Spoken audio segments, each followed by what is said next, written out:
We are live. We are online, okay. Assalamu alaikum wa rahmatullah. Alhamdulillah Rabbil Alamin. Wassalatu wassalamu ala Rasulina Muhammadin wa ala alihi wa sahbihi ajma'in. Welcome all to our weekly webinar. This is the second week that we are focusing on the afterlife, the hereafter. And inshallah, this week, Brother Colin will be with us again, and Brother Samettin from United Kingdom. We will be focusing on the second, again, our discussion will be the way of muzakara on the texts that we pick from the collection of Risale-i-Nur, tafsir, contemporary tafsir of the Quran, Quran Hakim.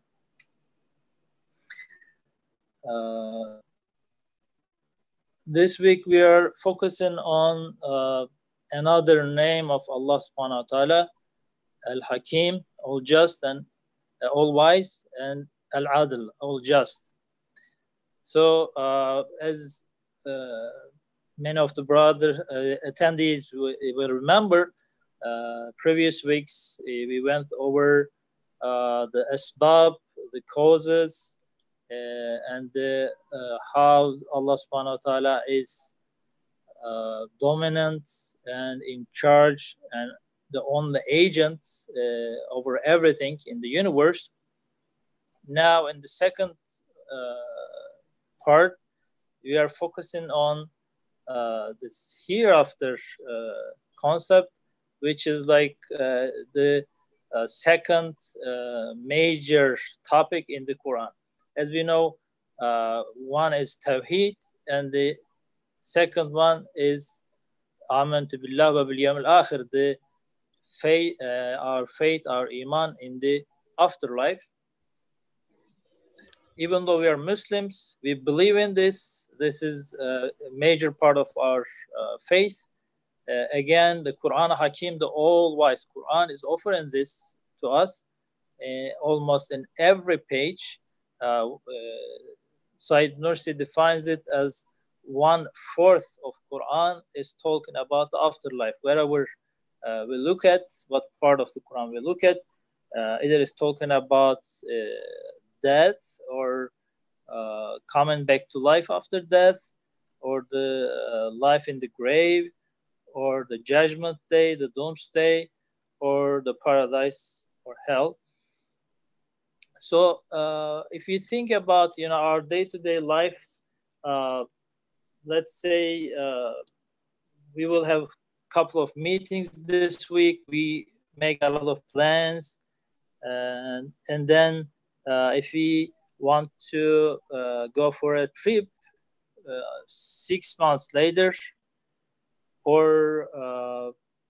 in a year, again, we most of the time make plans accordingly. But as we all know, the definite plan that we need to make about our future is on the afterlife, because if we ask to ourselves, we have dreams, we have plans, we have a lot of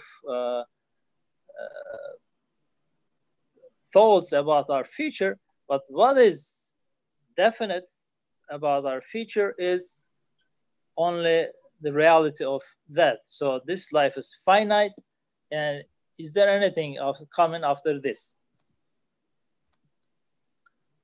And most of the time we ignore it. We don't have that much preparation as we did for our day-to-day operations. So it might be showing us that we are not that sure, as we are sure that the spring is coming after the winter. Maybe we are not that sure about the coming of the afterlife. And the second thing that I want to underline before starting, when we talk about afterlife, most of the time we are talking about the consequences. So maybe, yes. So most of the time we are talking about, if we do this, second thing we are waiting for, in the afterlife, we will face these consequences. If you do this, we will be rewarded accordingly, or we don't do this, we will be punished accordingly, or the benefits of the afterlife for our worldly life, the belief in the afterlife for our worldly life.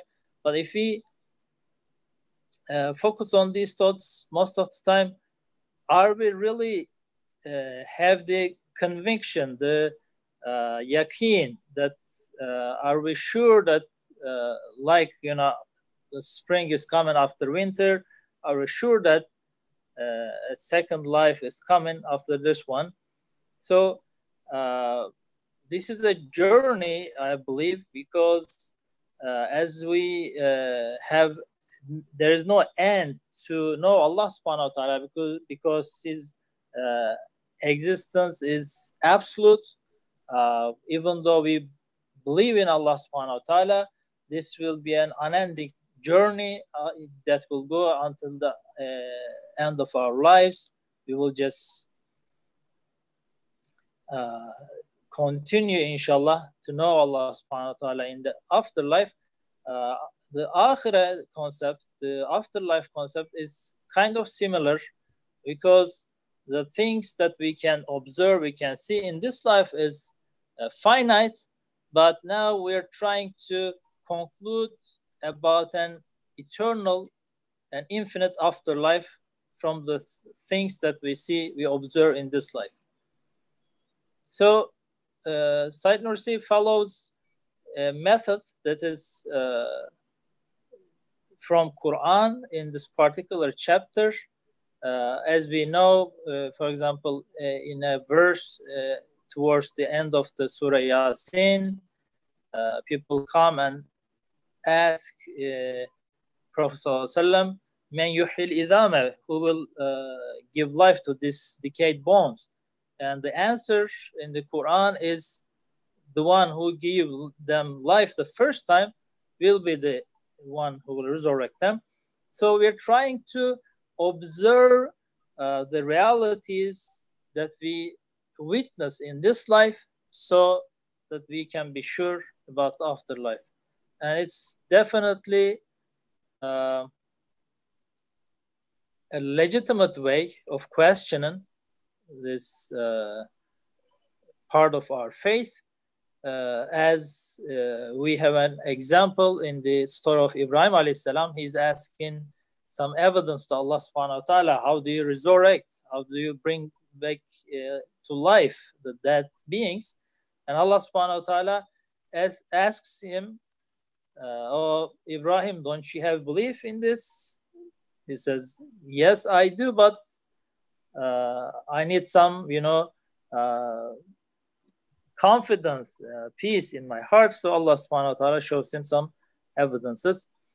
Inshallah, I want to start with the first part of the reading, and I will give the word to the speakers, inshallah. Is it at all possible that the Lord of glory, who demonstrates his dominical sovereignty in the wisdom and order, the justice and equilibrium that pervade all things from the atom to the sun, should not bestow favor on those believers who seek refuge beneath the protective wing of his dominicality, who believe in his wisdom and justice, and whose acts are for the purpose of worshiping? So this is our introduction sentence, or our claim that we will try to understand. So we are talking about the justice, we are talking about wisdom. So if this meaning is dominant in the universe, if we can see this, if we have a strong faith in this, this should be our conclusion. So this is the meaning that's inculcated, put into the nature of human being. Our logic, our conscience will immediately confirm this reality. If there is an apparent justice and wisdom in the universe, it immediately proves that this will prevail, this will continue to the eternity. Again, is it possible that he should not chastise those rude and discourteous men who disbelieve in his wisdom and justice and rebel against him in insolence? Now, not even 1,000th part of that wisdom and justice exercised with respect to men. In this transient world, it is rather deferred. Most of the people of misguidance leave this world unpunished, and most of the people of guidance leave it unrewarded. All things are then postponed for a supreme tribunal and ultimate bliss.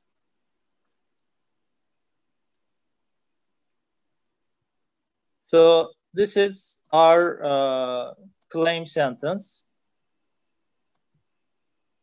Before going to the wisdom part, I want to ask brothers if they want to say a few words on this part. Step in, Brother Colin or Samettin. Assalamu alaikum. Well, Stud talks about dominical sovereignty, from which I think we understand the way that he nurtures, the way that he sustains all of the creation. This is established everywhere, he says, through the wisdom, the order, the justice, and the equilibrium. And he says that these are qualities that pervade everything. You see them everywhere. And I was reminded of this. I was watching a nature program on television about termites in Africa. Do you know what termites are? I think the Turkish is beyaz karınca. It's a kind of ant. Mm-hmm. And these termites, they build amazing structures, really tall towers with lots of chambers and lots of rooms, and they're very, very intricate and very artistically created, very artistically designed. These termites, they really are the architects and the builders of the insect world. And inside each tower, there is a whole colony of termites with the queen termite and all the worker termites. And they have a social structure which is beautifully regulated and designed. Clearly, there are signs of design there. Until the predators come, until other animals come, such as the anteater. The anteater is an animal with a very, very long nose and a very, very long tongue. And it's able to use that tongue to hunt the termites. It also has very, very tough claws. So this beautiful termite colony built inside this tall mud structure can be reduced to just a pile of mud within seconds by these predators. And this appears on the surface to be wholly destructive. You know, it appears to be an act of willful destruction, but actually when you consider what is happening, you see it's part of the order and equilibrium. And why I'm using this example is that we are often told that, oh, we can't see justice in the natural world, and in the world of animals. We can't see justice in the natural world. It is all violence and bloodshed and destruction and attack and hostility. But when you see an anteater destroying a termite colony, there is a reason for this. It's part of the order and the equilibrium. And the reason for this particular phenomenon is the vast rate at which termites multiply. They procreate prolifically, and their numbers rise exponentially from one day to the next. And if their population isn't checked and regulated, by outside forces, and I'm thinking of the predators here, the numbers of termites would rise so dramatically that within 2 or 3 weeks, the whole of Africa would be knee deep in termites. Termites would take over the whole continent. And so predators are necessary. And these things, which appear to be acts of willful violence, they are needed. They are needed if the termite population is to be kept at a tenable level. So the animals which function as predators are there to keep other animal populations in check. And this includes human populations as well, because we are also subject to the same kind of checks and balances. And I thought about this, and I thought of justice, because justice means putting things in their rightful place. And justice is very clearly manifested in this world, but not in the absolute sense. It's evident in this world. It's relative and it's piecemeal. We don't get absolute justice in this world. And for many reasons, absolute justice is something that can only be found in a world where there is no temporal limitation. And that means the world to come. So in the world to come, the divine names will be manifested in a manner which suits their absoluteness. Whereas in this world, their absoluteness is only indicated. It's just hinted at. And as Ustad himself says, and I have a quote here somewhere, Ustad says, now, not even 1,000th part of that wisdom and justice is exercised with respect to man in this transient world. It is rather deferred. Most of the people of misguidance leave this world unpunished, and most of the people of guidance leave it unrewarded. All things are postponed for a supreme tribunal and ultimate bliss. So my point is, and I'll finish here, we know that the creator who nurtures and sustains something as seemingly insignificant as a termite, and who gives the termite what it needs, and who treats the termite with justice, you know, whether it is in the giving of sustenance or whether it is in the termite being part of that transaction between predator and prey, the drama of earthly existence, if you wish, we know that if God answers the prayers of the termites, is it at all possible that he would ignore our prayers? And our prayers are for justice. Our prayers are for absolute justice. So if God tends to the termite with such a wonderful display of justice, is it at all possible that he would ignore our pleas for justice?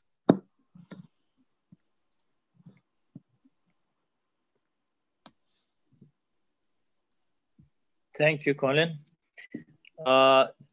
Samettin, Brother Samettin, yeah. would you like At this to point, step in, say a few words? yeah, at this point, actually, Brother Colin Marshall expressed very well. But what comes to my mind is in the whole 10th word, this treatise on Hashir, resurrection,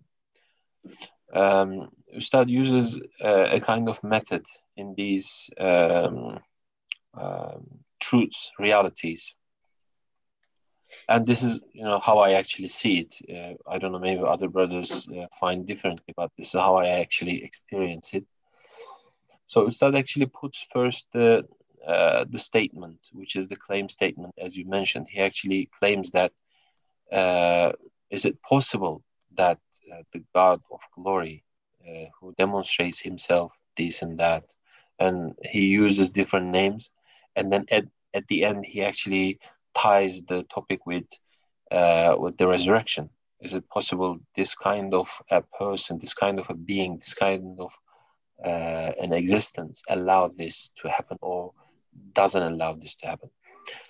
And then he starts saying that in this world, which is transient, and at the same time, two aspects of this transient world. The one aspect is the required conditions with the name that started with are not fully experienced by the mankind. So the mankind are not really experiencing fully in its own capacity the all beauty or the all potential of the name in this world. And then it starts saying that, but again, the world is yet a witness of an infinite owner of those names. Just to put it in a better way, the owner of those names has these names in infinitely. So the world itself also a witness. In one side, it's incapable of reflecting men's full, full blow or full. In this case, for example, we are talking about justice. The world isn't enough for men's, receiving the justice in absolute sense. But again, the world is also showing us that the absolute justice exists and infinitely, and but we may not actually see or experience in humankind, but it exists, and there are actually witnesses within this world for the resource, for the source of this absolute justice. And then when our minds are actually understand that there's a resource of infinite justice, and then at the end, when Ustad comes to the conclusion, when he says, so how come an infinite justice allows this to happen while he doesn't allow in the world for other beings? Ustad also compares human being and the other beings throughout the explanations. So until here, I didn't add much, but the way I see is we are now at the moment seeing that the world itself, as Brother Colin also mentioned, isn't the place of manifestation of absolute manifestation of the names here, like we are talking about Isma Hakim and Isma Adil. But we will see in the coming paragraphs, inshallah, then how all these names, especially these two names, are manifested in the world, so that we can understand the owner of these names is infinite, and these names has an infinite nature themselves. This is what I would like to say. Sorry if I make it longer. Can I come in there, because Husamuddin's exposition was really interesting, and it actually caught my eye, or my ear rather, and it made me want to ask a question. And that you said that the world is witness, that there is one who is just. I was thinking that in order for us to know what justice is, we don't just need the manifestation of justice, but we also need an absence of justice, or an apparent absence of justice. So when people say, well, there is no justice in this world, or there is lots of injustice in this world, then my question is, well, isn't that to be expected? Because in order to know what justice is, we also have to know what injustice is. So, we may say that, okay, that Allah's not unjust, and that the injustice that we see in this world is only apparent injustice. But the fact is, we still have to see those things which appear to us as unjust. Otherwise, we wouldn't know what justice is. What would you say to that, Husamuddin? Yeah, definitely. What I would say is, especially on this point, I think this is very important to discern at this moment, how I understand. We actually see and experience in the world different layers. For example, the life of mankind is one layer. The life of animals and let's say the plants are another layer. And let's say the systems working in our body and the animate beings in another layer. So if we see things in different layers, in different stratums, maybe we can differentiate the rules work in their in different. For example, in our own, let's say, human life structure or human life level, we see that there's injustice. This is apparent. In also the life of the animals, we also think that there's injustice. Yeah. But on the other hand, in the coming paragraphs, this is actually how I understand it, but it's not my own, conclusion. Still, I'm ongoing of thinking. But on the other layer, which is, let's say, the works without human or animal will or volition, then there is an absolute justice which can be found. Yeah. This is how I see. It will actually start saying that different modes of justice can be found in the universe. So different levels and different layers of justice. Yes. Yeah. In one of those layers, when we witness that there's the feeling or there's the traces of an absolute justice, then when we can come back and say, if although there is not the justice isn't fully seen in another layer, that doesn't mean that that doesn't mean that it isn't there.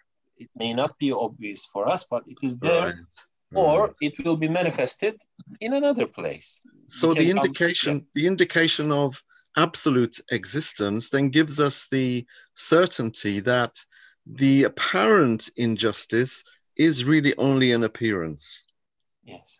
And that actually that apparent injustice, like the destruction of the termite colony, it's only on the surface, You feel sorry because they've taken so much trouble to build this huge structure.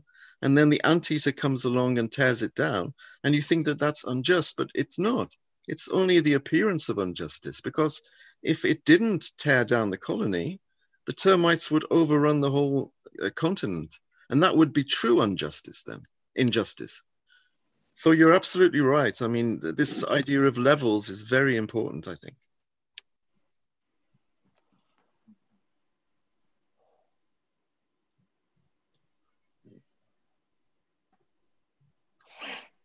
And the sentence that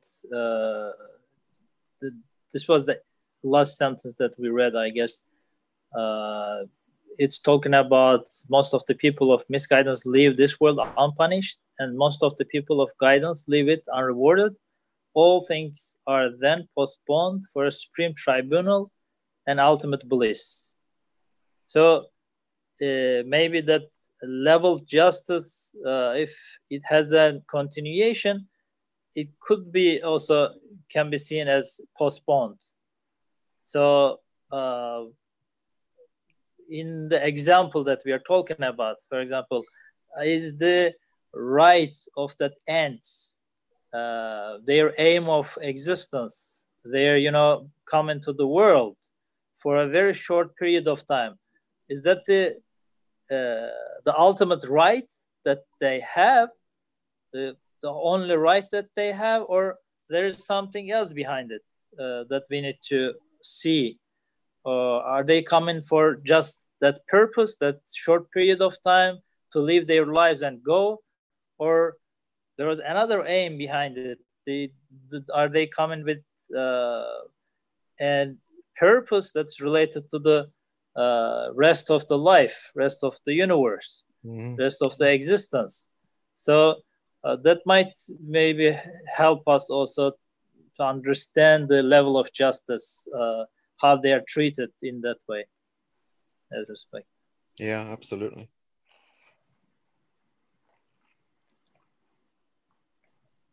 I want to go on to the second part. Yes, it is apparent that the being who controls this world does so in accordance with an infinite wisdom. Do you require a proof? So this is our journey. We are trying to see this wisdom in the universe. so we can conclude accordingly. Is everything with wisdom? And can we see this rich wisdom out there? It is the preservation of interest and benefit in all things.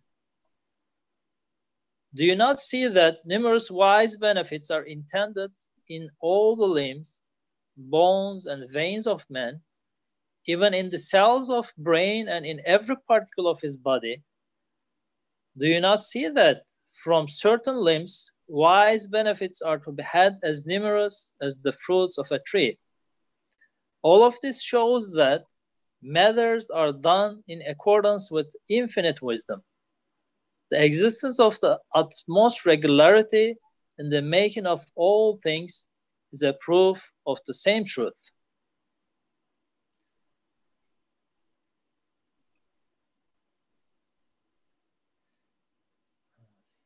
The comparison of the exact program of development of a beautiful flower into a minute seed, the inscription on a small seed by the pen of destiny of the scroll of deeds of a tree, its life history and list of equipment show that a pen of utmost wisdom is at work.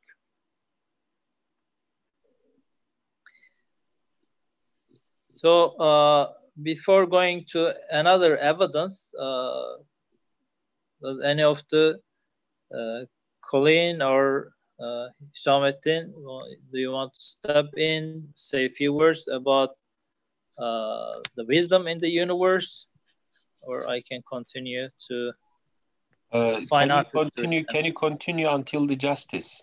Because this will be three examples for the wisdom, so we can think all three together if you want. This is my suggestion. I don't know, Brother Colin, if no, that's fine. No, carry on. The existence of a high degree of fine artistry in all things proves that there exists also the impress of an infinitely wise maker. Further, the inclusion within the minute body of man of an index of all being, of the keys to all the treasures of mercy, and of the mirrors of all the divine names demonstrates the existence of wisdom within that infinitely fine artistry. Now, is it at all possible that the wisdom that thus permeates the workings of dominicality should not wish eternally to favor those who seek refuge beneath the wing of dominicality and who offer obedience in faith?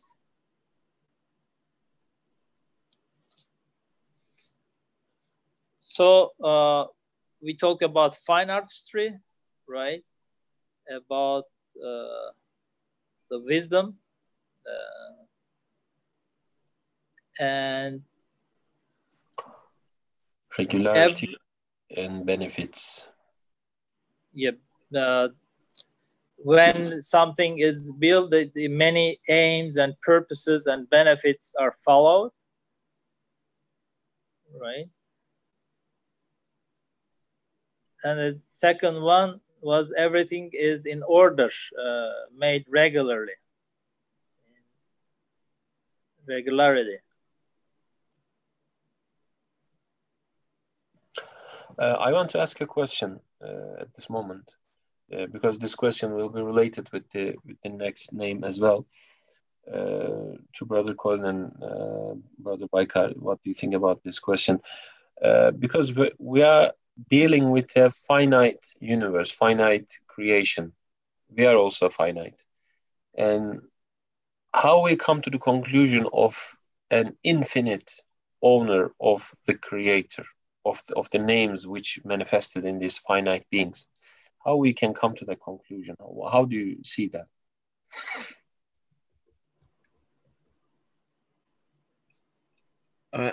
That's a huge question, really, because you're taking us back to proofs for the absoluteness of the names, aren't you, really? Maybe briefly, if you can remind me. In this context, maybe maybe if I can start off by talking about wisdom, and then maybe I can grasp my way through the arguments and try to answer the question if I can, but I may not be able to. I was reminded of wisdom by the issue of the postponement of the full manifestation, the absolute manifestation of wisdom in the next world. Wisdom is concerned, among other things, with reasons and rationales for everything. It's concerned with why the Creator does what he does. And in this sense, wisdom and justice are very, very closely created. Justice is about things being in their correct places, and wisdom is about why they are in those places and to what purpose. And therefore, wisdom is about justification, I think. We can discern the existence of wisdom from the fact that things are created purposefully and with an eye to purposiveness. Ustad talks about the numerous wise benefits, he says, that are intended in all the limbs, bones, and veins of man, even in the cells of his brain, and even in every particle of his body. And he talks of wise benefits as numerous as the fruits of a tree. Now, this shows that creation is permeated not just by justice, but also by wisdom. And the purpose that exists in one cell or in one atom is going to permeate all atoms and all cells, because the creator of one cell is the creator of all cells because of the interdependence. Now, I'm not sure to what extent you want to get into the arguments about contingency and the arguments about unicity and unity. Do you want to go that far? No, maybe actually it would be better if we stay within the sphere of this this treatise, and then when it comes to the points related, we can just touch. Okay, I think where it concerns justice and wisdom, which are very closely interconnected, if we can understand how closely interconnected they are, then we see that all matters, everything that exists, is done in accordance with divine wisdom, because everything has a purpose. Not one single thing can be found that doesn't have a purpose. Now, you find some atheists saying that there is no purpose in existence. And then you point out that every single thing in the creation has a purpose. Every single thing in the universe, there is nothing that doesn't have a purpose. And if you add that up and you say that every component part of the creation has a purpose, now the creation itself is a unit, is one unit. How can it be that every part of that unit has a purpose, but the whole unit doesn't have a purpose? It doesn't make sense. So if you can extrapolate from the fact that every single atom is placed in the creation in a way that's purposeful, you can extrapolate from that and you can say that the whole of the universe, as one effect, has purpose.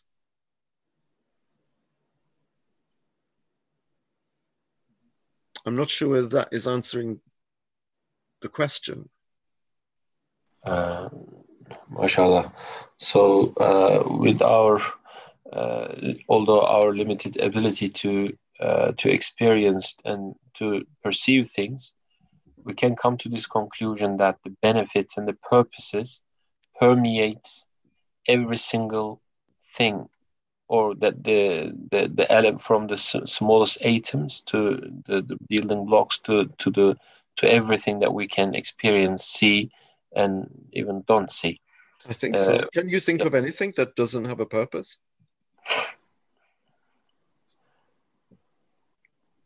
I've tried, but I can't. Oh, no. I never actually thought if there is anything without purpose, but if there is something without purpose, it would definitely cause a big trouble for the existence of life. I think so. If there is motion, there is purpose, because motion means moving from A to B. Something wants to move from A to B in order to get something, to get some benefit, in order to carry out something for some purpose. So motion is an indication of purpose, because you're moving from less perfect to more perfect. If you're actually activating something, or you're actually obtaining something in moving from A to B, then that is a sign that there is there a movement from not having to having. And if you're moving from not having to having, it shows that there is a purpose. It doesn't matter what the purpose is, it shows there's a purpose. And if there's a purpose, it means that someone has created it with a purpose. And that means if you extrapolate from that, if you look at the human desire for justice and the human desire for a resolution, then there must be a realm in which that desire is fulfilled, because that desire also has a purpose. Our desires have a purpose, and they wouldn't be created without something to gratify that purpose. I think we said last week, hunger exists because food exists, and food exists because hunger exists. So this conceptual and spiritual hunger for justice, there must be justice which will gratify and satisfy that desire.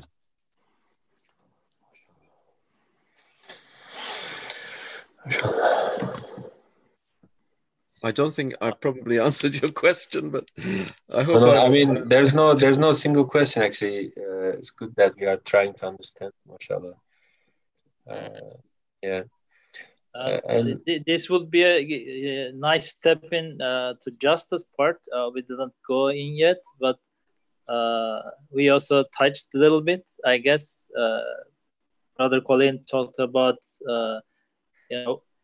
our innate needs, our desires are finding an answer out there. So it's kind of our rights are considered and they are fulfilled.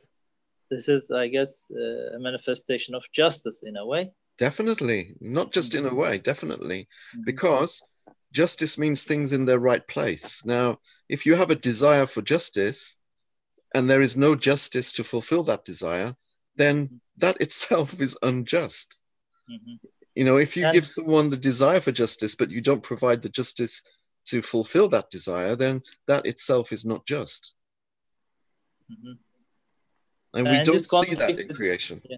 Sorry. Go ahead. No, you go. I guess it's also very important that you brought up our feeling of justice. Since we are seeking the justice in the universe, first of all, we ourselves should understand it.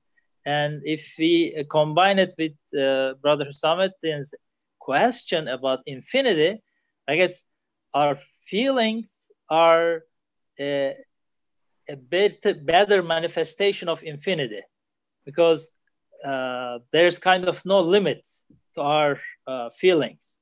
It can, extend to eternity, or can at least feel it, imagine about it. Yeah. But within this material world, the manifested world, the world that we live in, even it's finite, it's limited, we are temporarily here, but it comes in such a way that we can almost conclude it's infinite or it's going to infinity. For example, we're talking about animal realm.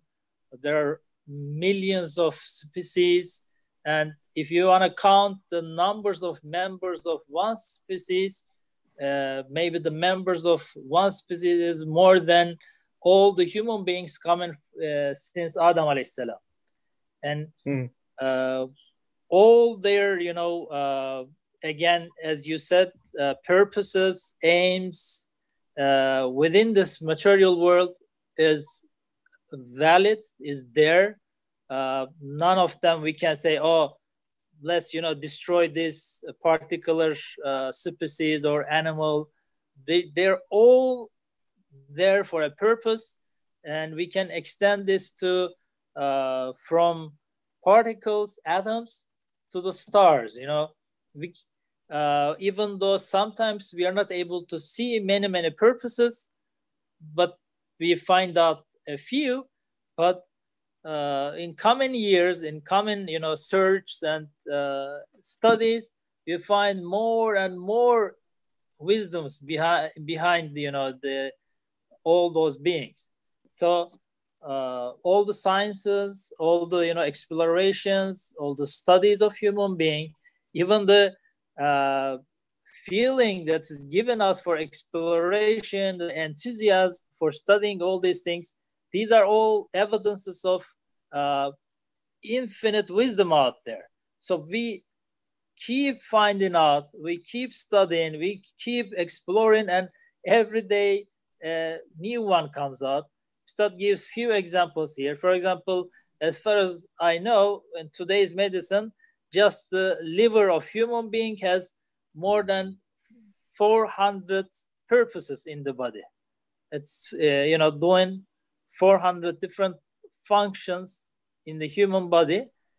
But for example, Ustad gives in the following truths, in the 10th truth, he mentions about our tongue, our languages. So it's a piece of flesh. It talks about all the food varieties of foods out there. It has the ability to taste any food from any region of the world. But it's not just that, but that piece of flesh in my mouth has the ability to articulate my feelings. So whatever I observed, whatever I studied, whatever I explored, whatever wisdom I find out, this piece of flesh has the ability to put it in words and to transfer it to the others, to articulate it. It's very interesting, whatever organ of ourselves we look at, or the animals or trees or lifeless particles or galaxies, as you said, beautifully put it, they have numberless, uncountable wisdoms behind it, and every day we keep finding out more and more. Mashallah, yeah, that's a really good point.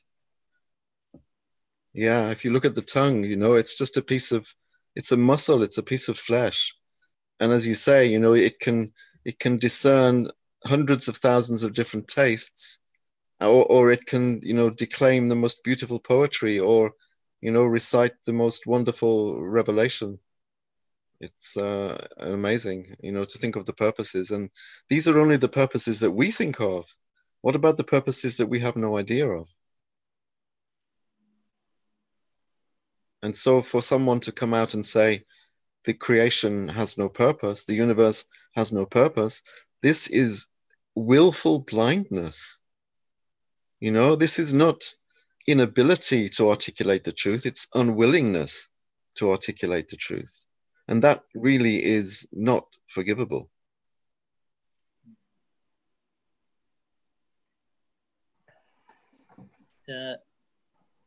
And again, throughout this chapter, Sayyid Nursi talks about the purposes looking to the creator, the doer.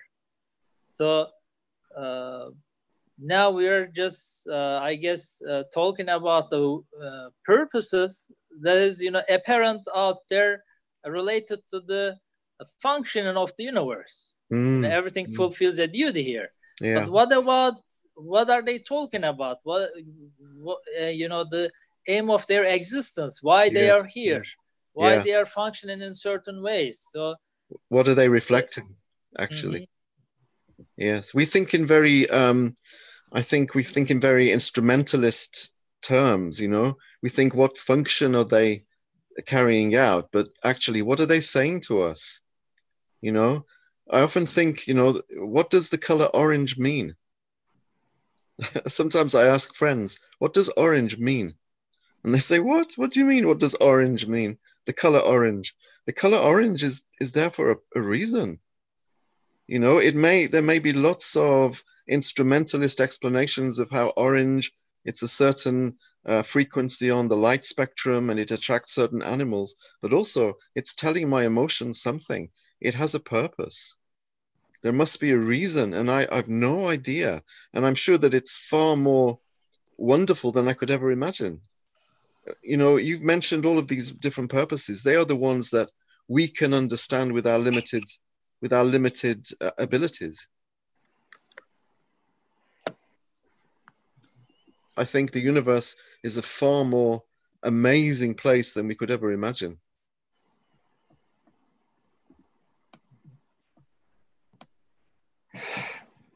So this many Brother Samettin, you want to say? Yeah, I just wanted to say, if I mean, sometimes I imagine if within our limited, time and ability, we experience this much wonder, and I wonder how it would be when there will be no limit, and when we can experience the whole of its existence of the universe and the Inshallah. beyond, inshallah. I mean, even the thinking of this is very attractive. Yeah, yeah. Planning the journey is always half of the pleasure, Exactly. Thinking about the journey is half of the pleasure of the journey. I would like to actually ask, or ask you, how do you actually find it, especially in this treatise, or I mean the 10th word, I mean the Hashir Risalesi. Ustad is actually teaching us lots of names of Allah and how to read them, and how to depend on them and build on, actually restructure and make infer new meanings for a very fundamental need of ourselves, which is the hereafter. Yeah. I mean, the teaching of, or the learning of the names itself, because when we are learning names here, the names manifested in the universe, we are actually, in a sense, learning that the owner of these names is infinite, is absolute. Even learning this, or trying to understand, or at least feeling this, is giving us the sense of hereafter. I mean, how a hereafter, could possibly happen, or how can we experience the hereafter? Yes, absolutely. You're so right. The whole of the universe is here to teach us that there is a beyond. The mulk is created to show us that there is a malakut. The here and now is created to show us that there is a hereafter. So you're absolutely right. Allah is giving us a lesson, an instruction of the names.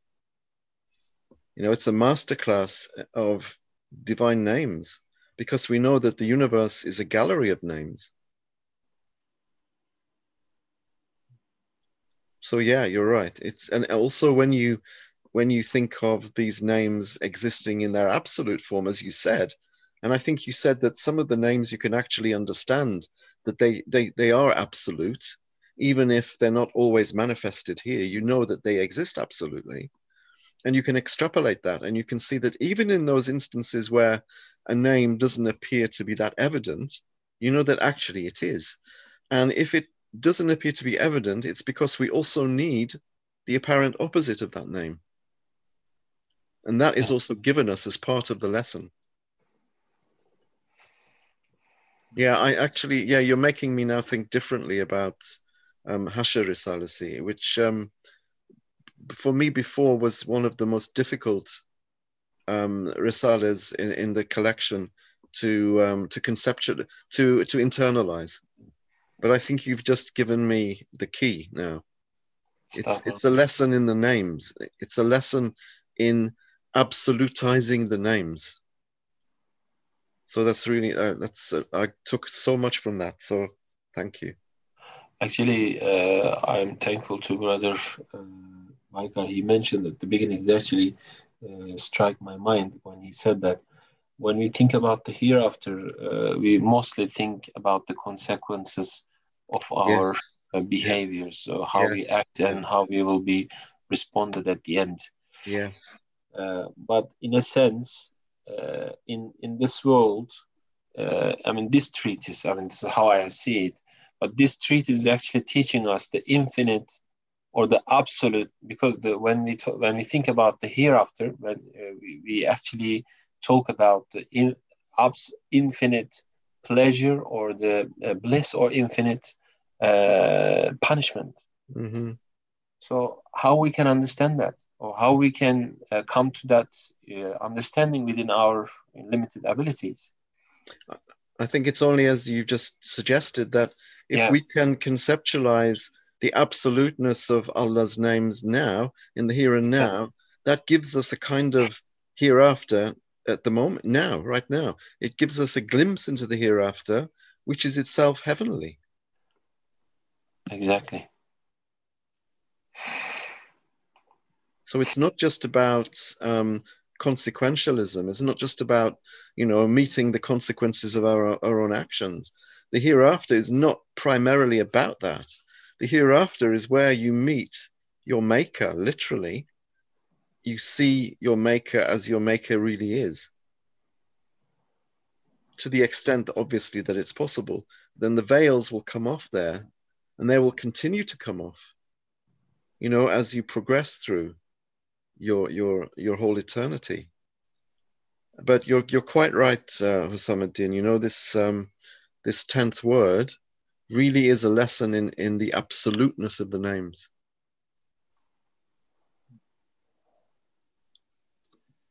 Alhamdulillah. And I would like to ask you a question. If the time is finished. Yeah, we are towards the end. We can wrap Okay. up, inshallah, in a few minutes. Okay then. Just the one piece that I would like to ask both of you, because I was really struggling to make sense of this part. The fine artistry, when the part about fine artistry, it says the existence of a high degree of fine artistry in the creation of all beings show that they are the arts of an infinitely wise maker.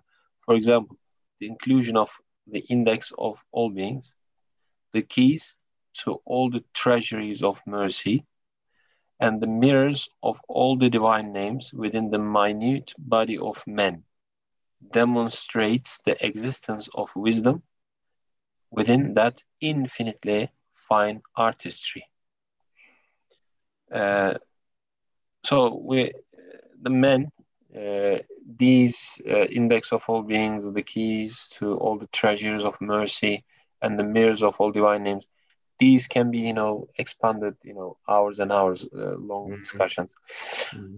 But briefly, Ustad actually, when he gave the example for a fine artistry, he chose men here, mankind, Mm-hmm. and he chose these three qualities for give an example for the fine artistry.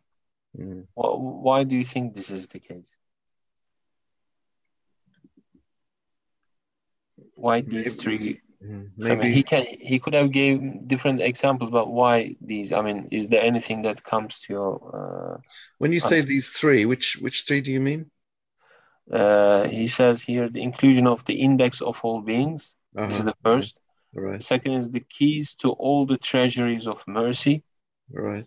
And the third one is the mirrors of all the divine names within the minute body of men. Maybe Brother Baikar would like to give his input.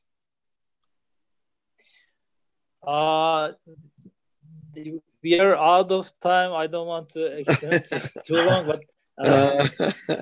maybe next week we start with this. Yes, this will be a great point to start with. We can talk about what we understand when we say art. Maybe our understanding of art is also limited. We call some, as art, some as like industrial products. Maybe, for example, carpentry. Yes, we have a lot of products that we can use, but it is also artful, in a way. So all these concepts are I guess, part of art that we can observe in the universe. And let's make this a start point for the next week's discussion, and we will inshallah step into the name of Al-Adl, all just, inshallah. Also, thank you for your contributions for this week. Thank I want to you. close by a short prayer. If